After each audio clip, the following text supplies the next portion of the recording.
Hi, I'm Aniki Nippon. Today I would like to talk to you about the issue of prostitution and why it should be a choice that adults should engage in. My first point is this. It should always be a choice between two consenting adults. Regardless. They're consenting, they're adults. And who shouldn't be allowed to pay for it?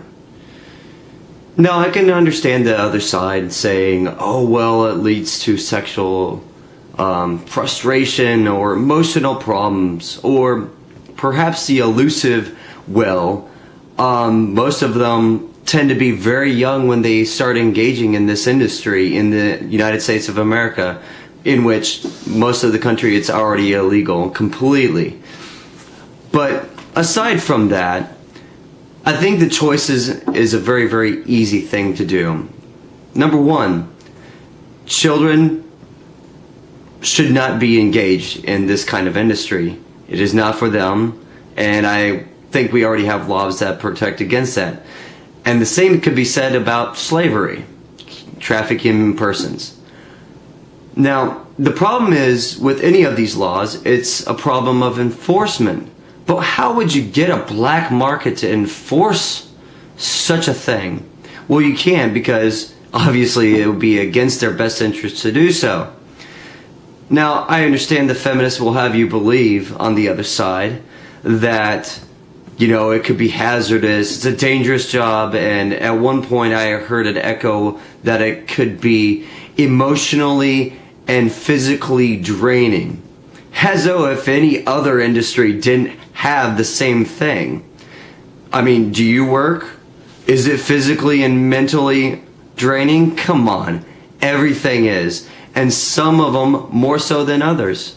For example, I'll give you the one of the most dangerous jobs in the United States currently, which is a lumberjack. A lumberjack who risks his life to cut down a tree can be decapitated at any given moment if he slips up. An arm, his face, his chest, anything like that. Now, you can put yourself in harm's way, but you would never consider, at least the feminists wouldn't on the other side that say that, would never consider actually putting somebody in harm's way when the most that you could ever experience in the bedroom is possibly bumping your head into the wall, if it was well regulated and consensual. The point is, I think it should be a choice of adults to engage in whatever the heck they want to, and if it is going to be consensual, and if it is going to be paid for, I think it should be something that should be well regulated and well taxed. By the way, taxing these people, taxing the people that engage in one of the largest industries, the adult entertainment industry, as you can see, Victoria's Secret, lingerie commercials, strippers, you name it, makes tons of money. Makes tons of money for the United States and of America.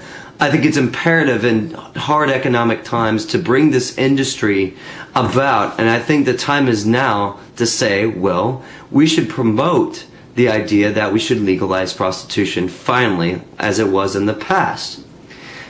Now, my final point I'll make is that if we do legalize prostitution in the United States of America, the greatest thing you can hope for is not only being able to tax the people who are engaged in this industry, but those tax dollars go to the enforcement of the illegal trade.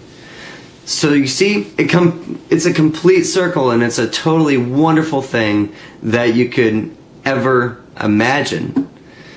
If you could ever imagine such a great and wonderful solution to something that could otherwise be wretched and horrible, as it is right now. Because, as you can see, the sex trade industry is completely unregulated because, well, there's only one place it's legal to regulate it. The state of Nevada, not even the entire state. Certain sections of the state. So, thank you, feminists, for saying that women shouldn't have the right to have their own bodies be sold, bought, and traded.